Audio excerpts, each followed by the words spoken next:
Et que c'est une période de la Pentecôte qui nous trouve dans le confinement, qui s'est défini tout simplement ou qui signifie tout simplement le don de grâce.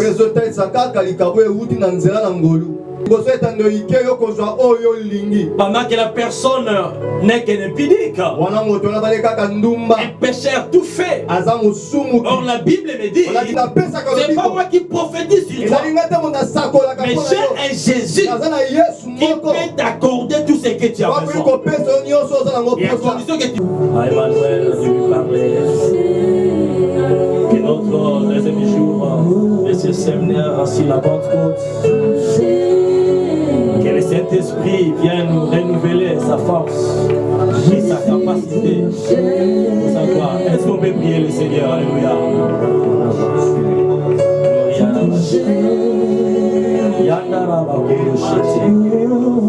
Nous te prions, le Dieu saint, le Dieu redoutable, toi qui parles, toi qui convaincs. Viens encore nous enseigner cet après-midi. Viens encore nous orienter. Et que c'est une période de la Pentecôte qui nous trouve dans le confinement. Et nous mettrons aussi en pratique, parce que les jours-là, les disciples étaient aussi confinés à la chambre haute. Et soudain, les vents s'essoufflaient. Et la Bible dit, ils firent tous remplis du Saint-Esprit. Et nous te prions, nous te demandons, dans l'esprit de la sagesse, dans l'esprit de la Pentecôte, oh viens nous révéler la pensée céleste. Oh viens nous amener dans la présence du Père. Nous t'accueillons dans ces lieux. Viens souffler. Viens souffler. Cet après-midi, viens nous remplir, viens nous parler. Pour ta gloire. J'écris à toi. Alléluia. J'écris à toi. Gloria Rabba Shanta Rabba Krita. Oh, même vous qui nous suivez à la maison, est-ce que la puissance d'Aaron puisse vous saisir? Oh, puisse vous embrasser. Car il ne tient pas compte des frontières. Il n'y a pas de barrières. Et vraiment, depuis quand Christ est ressuscité, il a parissé aux gens. Ça tenait compte des barrières. Oui, tu peux toucher. Tu peux visiter même celui qui est loin. Ceux qui nous suivent en direct. Oh, toi qui souffles, toi qui guéris. La Bible dit Christ le jour-là, quand il était à la synagogue, il dira l'Esprit du Seigneur est sur moi. Car il m'a oint. Il m'a oint. Viens nous oindre, Seigneur Dieu. Viens nous oindre de ta présence. Viens nous baptiser dans les vrais baptisés. Glorifie ton nom. Glorifie ton nom. Parle à nos cœurs encore. Enseigne-nous ta parole pour ta gloire.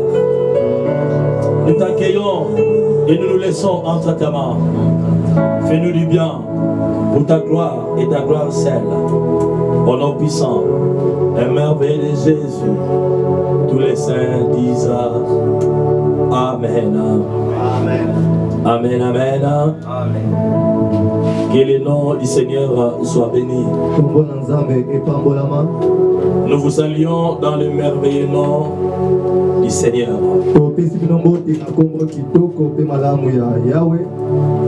Nous continuons pour ceux qui n'étaient pas avec nous hier. C'est notre séminaire sur la Pentecôte. Et nous sommes dans le livre de 1 Corinthiens chapitre 12, le verset 4e jusqu'au verset 12.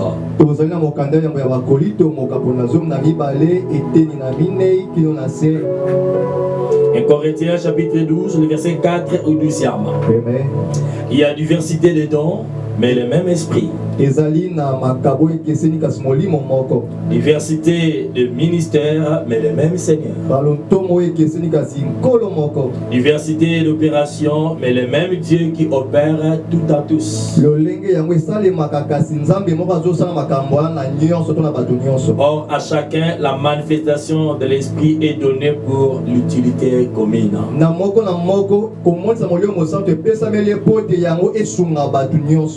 En effet, à l'un est donné par l'Esprit une parole de sagesse.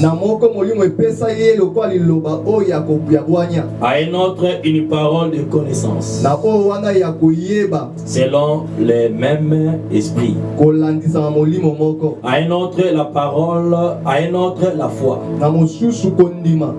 Par le même esprit. À un autre, les dons de guérison. Par le même esprit. À un autre, les dons d'opérer des miracles. À un autre, la prophétie. À un autre, le discernement des esprits. À un autre, la diversité des langues. À un autre, l'interprétation des langues. Un seul et même esprit opère toutes ces choses. Il distribua à chacun en particulier comme il veut. Le verset 12e. Car comme le corps était un, et a plusieurs membres, et comme tous les membres du corps, malgré leur nombre, ne forment qu'un seul corps. Ainsi en est-il de Christ. Amen. La fois passée, nous avions essayé un peu de nous expliquer les charismes. Encore les dons de la grâce. Les mots grecs exprimant ces dons spirituels et les charismes. Et pluriel de charisme, nous avions dit charismata. Qui se définit tout simplement ou qui signifie tout simplement les dons de grâce. Et car les dons de grâce, les dons accordés par Dieu dans sa volonté, c'est ainsi nous l'appelons les dons de grâce. C'est la faveur qui est faite à un croyant de pouvoir manifester dans un certain domaine et avec une puissance particulière.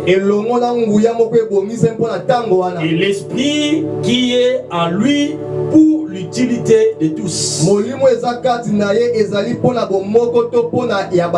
Et le mot charisme est employé dans l'armée romaine, comme nous avions dit, pour un soldat qui a remporté la victoire,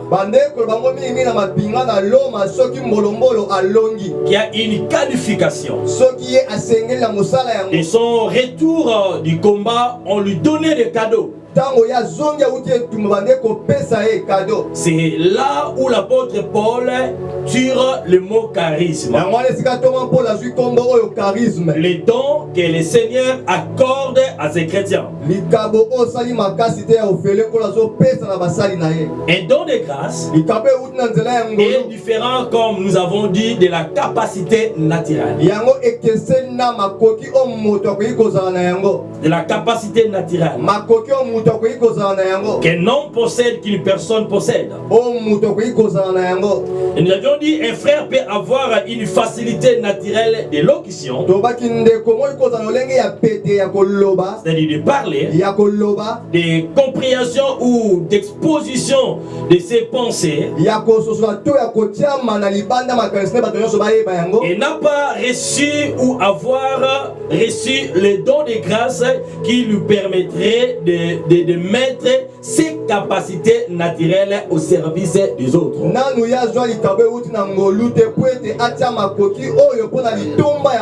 Il parle bien. Il défend bien. Mais il ne peut pas donner ça aux autres ou expliciter ça aux autres. Et l'apôtre Paul, dont la parole était méprisable, mais il a reçu beaucoup de dons pour l'édification de l'église. En quelques mots, les dons sont des capacités qui nous sont données par le Saint-Esprit afin d'accomplir la volonté de Dieu, pas la volonté des hommes. J'aimerais ouvrir une parenthèse. Tu reçois quelqu'un dans ton église ou dans ton bureau, comme nous le voyons dans nos différentes chaînes ici à Kinshasa, même dans certaines radios. Vous ne connaissez pas la personne d'Ambé, il vous appelle, il dit écoutez, prophète, pasteur, j'ai tel problème, prophétise sur moi. Pendant que la personne n'est qu'un impudique, un pécheur tout fait. Or la Bible me dit Dieu ne peut pas prendre la nourriture des enfants et donner ça aux petits chats. Vous voyez, c'est très important, frères et sœurs. Enfin, les dons que nous avons reçus, Dieu nous a donné, c'est pour suivre sa volonté. Gloire à Dieu. Donc je disais, les dons sont des capacités qui nous ont données par bien sûr le Saint-Esprit afin d'accomplir la volonté de Jésus. Ils ne sont pas pour notre édification personnelle, mais pour l'édification du corps de Jésus. Et ainsi, tout enfant de Dieu est appelé saint. Les saints ne sont pas ceux qui sont morts, comme nous attendons tel saint. Donc quand Paul utilise le mot saint, les saints sont des vivants. Comme moi je vous parle, je suis saint. Toi qui m'écoutes, si tu as donné ta vie à Jésus, qui est saint. Donc les saints ne sont pas ceux qui sont morts. Les saints sont à ceux qui sont mis à part, servant Dieu, témoignant Seigneur, marchant dans la crainte de Dieu. Gloire à Dieu. Tout enfant de Dieu est saint, est roi, il est prêtre, il est disciple de Jésus. Il est disciple de Jésus. Mais nous avons des dons différents et complémentaires pour accomplir l'œuvre de Dieu. L'œuvre de Dieu. Et nous avions essayé un peu de différencier les dons en trois parties. Les dons spirituels peuvent être groupés en trois groupes. Nous avions parlé les dons de révélation, c'est-à-dire parole de connaissance, et sagesse, le discernement des esprits. Et deuxième groupe, c'est les dons de puissance. Dans les dons de puissance, nous avons la foi, la guérison et l'opération des miracles. Et il y a aussi les dons vocaux ou encore d'inspiration. Et là nous avons la prophétie, diversité des langues et l'interprétation des langues. J'aimerais un peu accentuer sur les dons de puissance, précisément sur la foi. Vous savez, il y a certaines choses qui ne s'accomplissent pas dans notre vie, manque de la foi. Il y a deux types de foi. Il y a la foi en Dieu et la foi de Dieu. La foi en Dieu, c'est ce que nous avons tous. Nous croyons à la parole de Dieu. Nous croyons au miracle. C'est pour cela Christ, quand il guérissait les malades, quand il leur disait, va, ta foi t'a sauvé. Donc chacun de nous a une dose de foi. Vous voyez? Et pour obtenir le miracle, la bénédiction de Dieu, il fallait que ta foi soit activée. Soit activée. C'est pour cela Christ, venant à nous, pour que nous puissions expérimenter sa bénédiction, sa guérison, il activait notre foi. Même toi qui me suis, tu as la foi. Malgré ta position, malgré ta situation, il suffit que tu places ta foi en Jésus et tu auras ce que tu as besoin.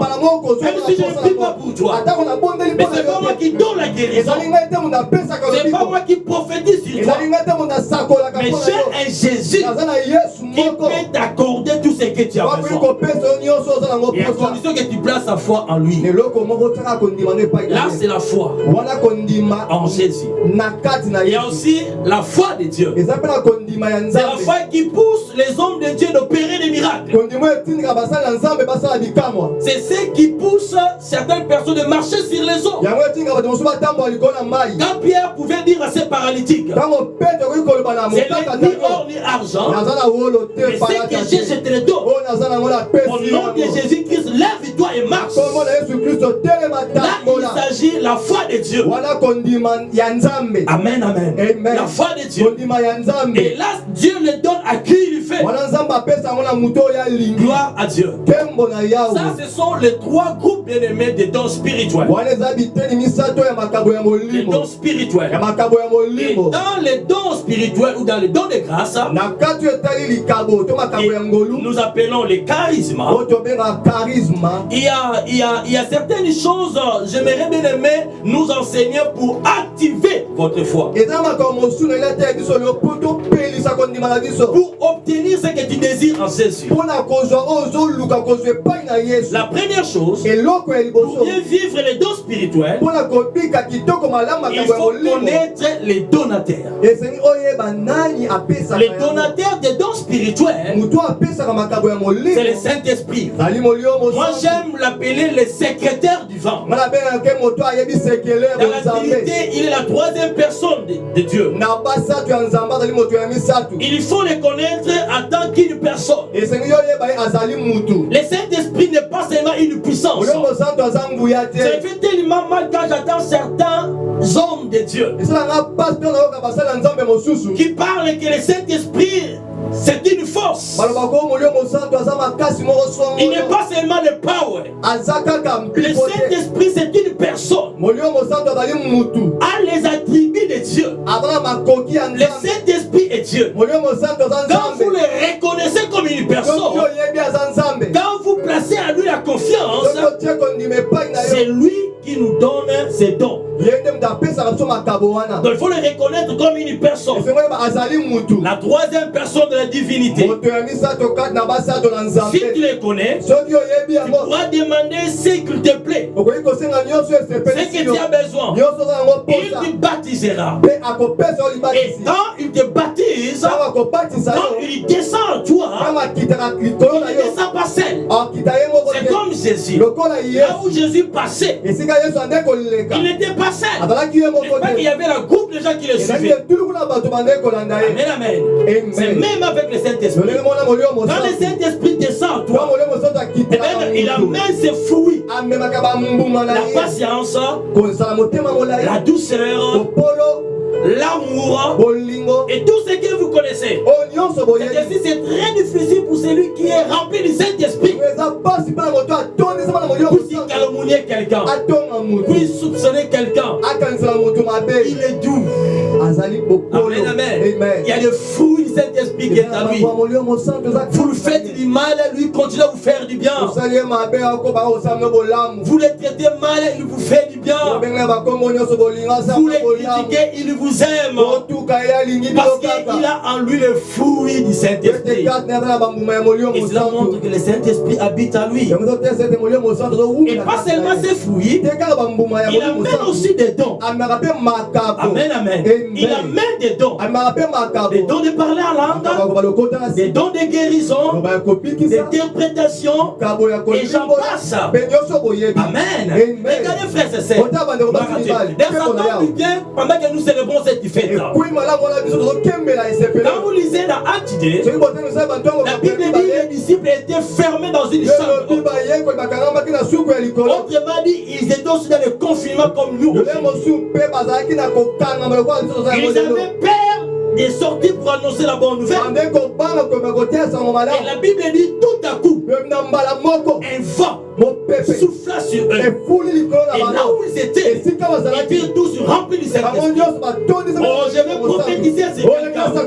Pendant que tu es dans le confinement, si tu es connecté avec les cieux, le Saint-Esprit peut te saisir. Et tu n'auras pas peur. Et quand il descendra à toi, il va descendre avec des dons. Et tu peux prier pour toi-même. Et Jésus peut te guérir. Et tu peux recevoir une révélation. Même pour notre pays. Même pour notre nation. Parce que si c'est une puissance, si c'est une force, et une puissance ne s'attriste pas. C'est ainsi. Je ne suis pas d'accord avec ces soi-disant serviteurs de Dieu qui disent que le Saint-Esprit c'est une puissance. Car Paul dit, n'attristez pas le Saint-Esprit. Alors si c'est une puissance, comment sera-t-il attristé? Si c'est une puissance, dans Acte 5, le verset 1er au 5e, on nous parle des hommes qui ont menti. Qu'est-ce que Pierre avait dit à Ananias et Saphira? Ce n'est pas aux hommes. Vous comprenez? C'est à l'Esprit de Dieu. C'est à Dieu que vous avez menti. Alors comment on peut mentir à une puissance? Donc changez, frères et sœurs, votre manière d'interpréter et d'annoncer la parole. Et Dieu soit béni. Donc la première chose, dans le charisme, il faut reconnaître les donataires. La deuxième chose, les dons spirituels marquent la présence divine dans l'être humain. Ils viennent habiter à toi. Ils demeurent à toi. C'est ainsi Paul dira aux Thessaloniciens. Dans 1 Thessaloniciens chapitre 5, le verset 19e, il dira ceci: n'attristez pas le Saint-Esprit. Moi souvent je dis, frères et sœurs, dans notre pays, à part des richesses que nous avions aussi à l'école. Même ici, on a terminé le cycle secondaire, universitaire, on n'a même pas vu ça. Mais nous savons que nous sommes un pays béni. À part des ressources naturelles, Dieu a donné aussi dans notre chère nation des hommes et des femmes de Dieu, les craignants, l'aimant et qui marchent dans la sainteté. C'est ainsi, j'exhorte vous les Congolais. Il ne faut pas traiter les hommes de Dieu comme vous les traitez les autres. Comme quelqu'un a fait des bêtises, a volé, vous voulez généraliser les autres. Le christianisme n'est pas de politique, frères et sœurs.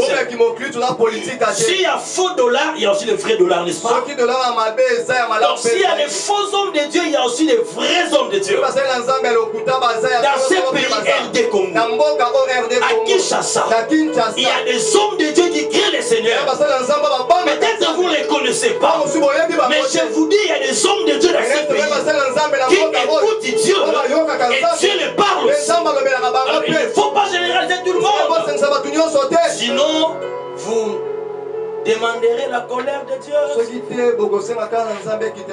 Alors s'il vous plaît, Ne généralisez pas les autres. Ne généralisez pas. C'est ainsi, les erreurs des autres ne puissent pas étouffer les dons que Dieu a accordés à chacun. Il n'y a que deux personnes, frères et sœurs, sur cette terre qui ne peuvent commettre des erreurs. Souvent, c'est celui qui ne fait rien et c'est lui qui est mort. Vous voyez cela? Donc celui qui ne fait rien ne peut pas commettre les erreurs. Ou la personne qui est déjà morte. Mais c'est lui qui fait quelque chose. Attends-toi à commettre les erreurs. C'est ainsi nous avons besoin du baptême dans le Saint-Esprit. Il vient nous orienter.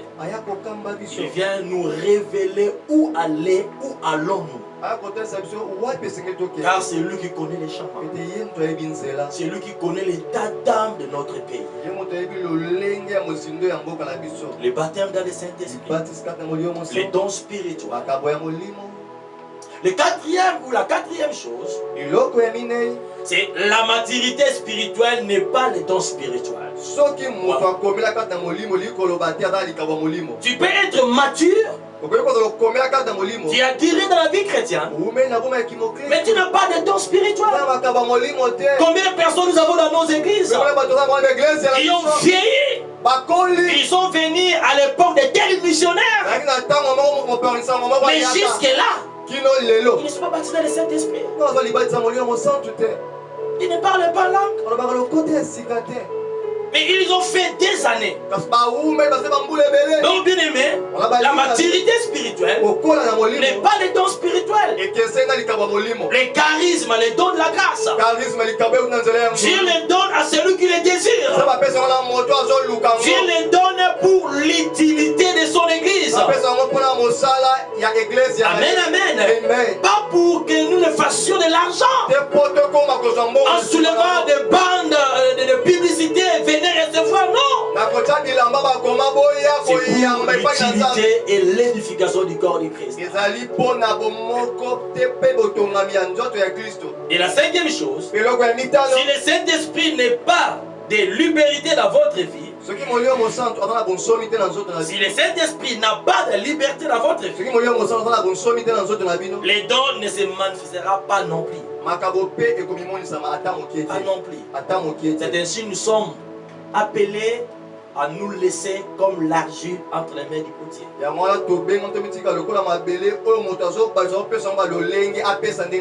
Laissez Dieu, le Saint-Esprit nous diriger.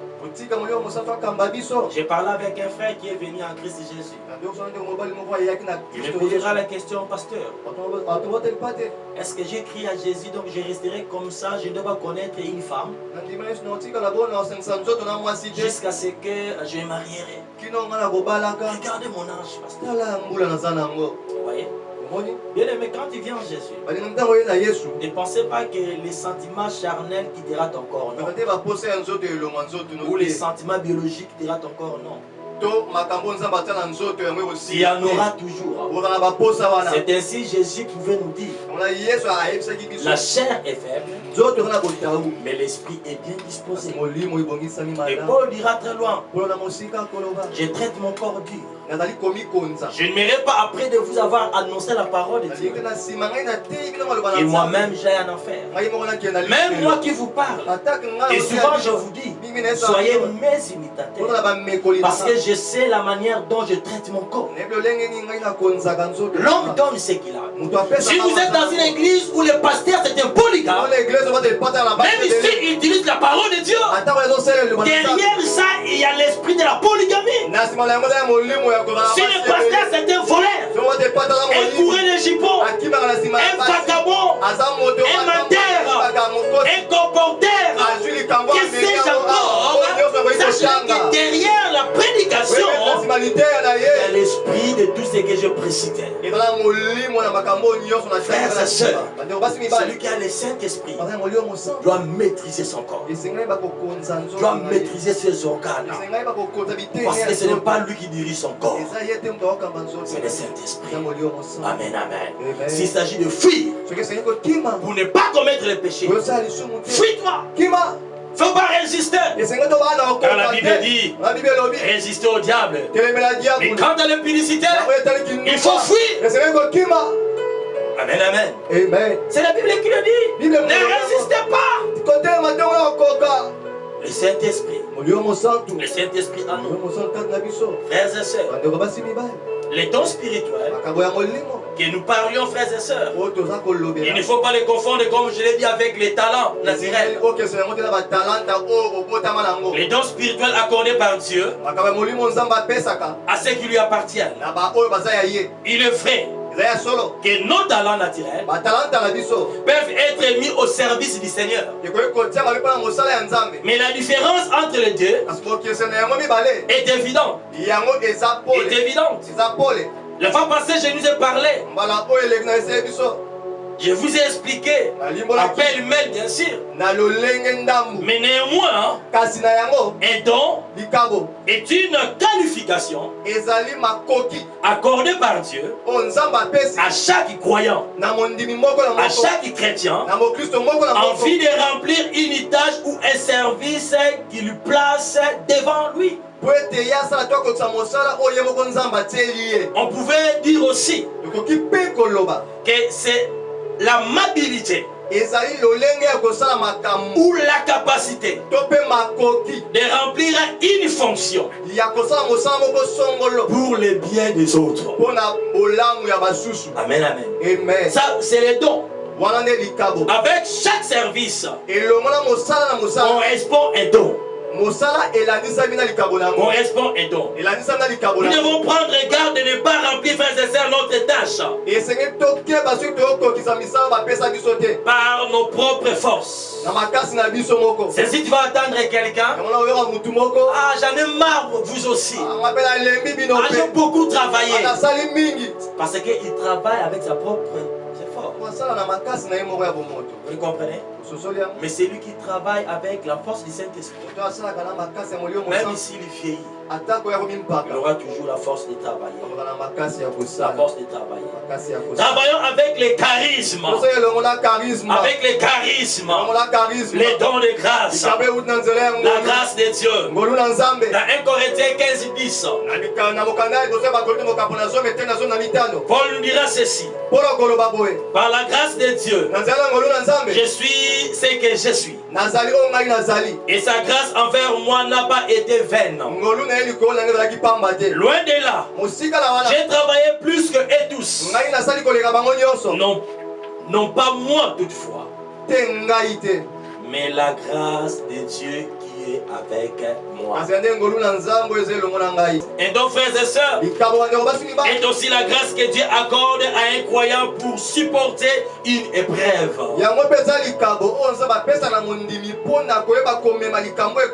Autant qu'il y a des épreuves, autant qu'il y a des dons. Dieu est souverain. Et il distribue les dons à qui il veut. Comme il veut. Et quand il veut. 1 Corinthiens 12:11. Éphésiens 4:7. Romains 12:3. Vous trouverez ces choses.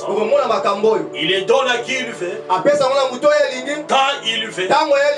Au moment où il veut. Amen, amen. Quand vous lisez 1 Corinthiens 12, nous montre les dons que le Saint-Esprit nous donne. Que les dons viennent du Saint-Esprit. Et il souligne encore les rôles des dons dans l'édification de l'église locale. Ce n'est pas avec Christ dira à ses disciples. Vous voulez annoncer la bonne nouvelle? Vous voulez aller implanter les églises? Vous voulez aller guérir des gens? Vous voulez enseigner tout ce que je vous ai? Attendez encore. Attendez encore. Vous ne pouvez pas quitter Jérusalem avant que la promesse du Père s'accomplisse en vous. Vous trouverez dans Actes chapitre 1er le verset 8e en descendant. Parce que les disciples lui posaient la question: quand est-ce que Seigneur, Maître, tu accompliras accomplira ta promesse? Quand est-ce que tu vas délivrer Israël? Vous connaissez la réponse, n'est-ce pas? Qu'est-ce qu'il a dit? Ce n'est pas vous d'en savoir. Mais vous, vous recevrez une puissance. Le Saint-Esprit s'y viendra sur vous. Et vous serez maître de moi. Vous serez maître de moi. Parfois dans l'écriture, bien aimé, les dons se réfèrent aux capacités que Dieu accorde aux siens. Parfois les dons désignent des personnes. On voit ces deux aspects dans le chapitre 4. Et l'épître de Paul aux Éphésiens au chapitre 7. Qui enseigne que chaque croyant a un don. Et le verset 11 au 12, Éphésiens chapitre 4, Christ a donné pour l'église en général des personnes, c'est-à-dire des chrétiens revêtus de ces dons, revêtus de power, de ministère, de charisme de Dieu. C'est là où on parle des 5 ministères. Donc quand on parle de ministères, ce sont des personnes que Dieu a données dans son église locale comme des dons. C'est comme quelqu'un amène l'argent à l'église et dit voilà, j'ai acheté des chaises, je fais des dons à l'église, les dons de chaises. Éphésiens 4, 12 au 11, Éphésiens 4, 11 au 12. Christ aussi a donné à son église des personnes comme des dons. Quand vous avez une personne, un pasteur, un berger qui enseigne bien la parole de Dieu, qui craint le Seigneur, il y a une source de bénédiction pour vous. C'est un don pour vous. Quand vous avez un prophète, quand vous avez un évangéliste, quand vous avez un docteur, ce sont des dons que Dieu donne dans son église locale.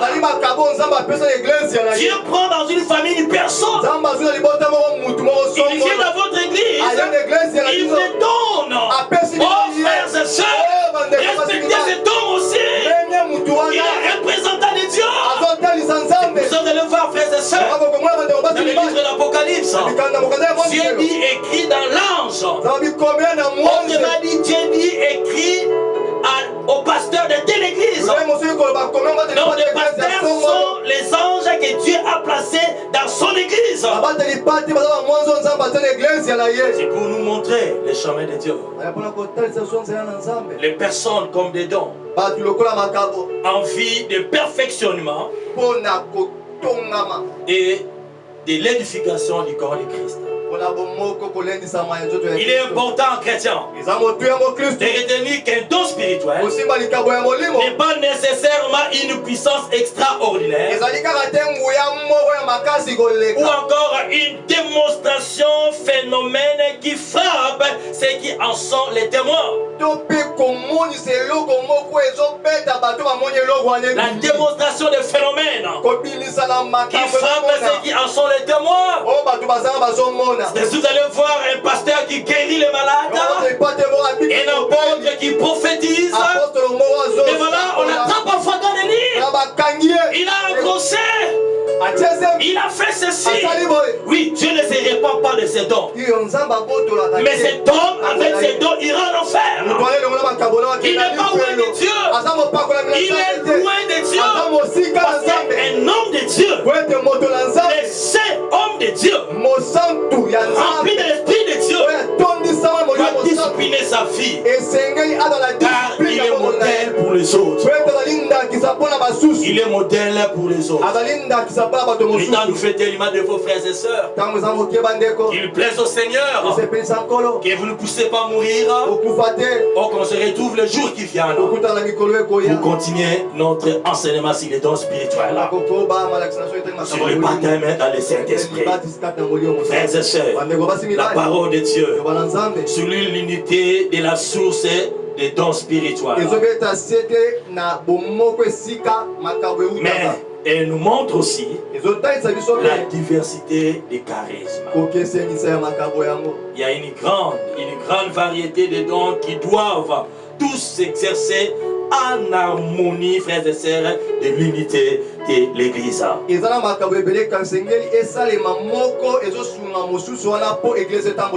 Car l'unité n'est pas synonyme d'uniformité.